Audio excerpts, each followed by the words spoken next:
Paswerteng gabi po mga ka-STL. Narito na po ang resulta ng STL Pangasinan para sa araw na to, third draw. May 14, 2025, araw ng Miyerkules. Naway ang mga natayan niyo po mga numero kanina ay manalo nawa ngayong gabing ito, 8:45 PM. Kaya kunin niyo na po ang inyong mga tickets. Narito na po ang resulta. Ang mga numerong nanalo sa STL Pangasinan ngayong gabing ito, May 14, 2025, 8:45 PM. Third draw result, 20 at 20 or Pompiang 20.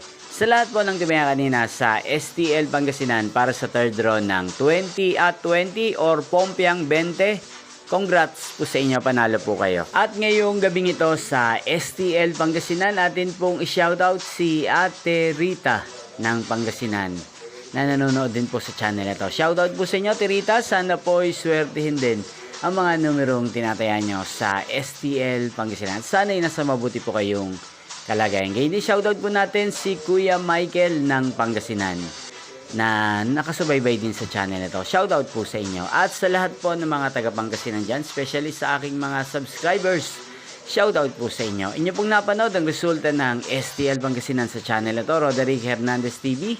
Maraming salamat po sa patuloy niyo pong panonood at pagsuporta sa aking channel. Magkita-kita pong muli tayo bukas ng alas 12 ng tanghali. Thank you for watching.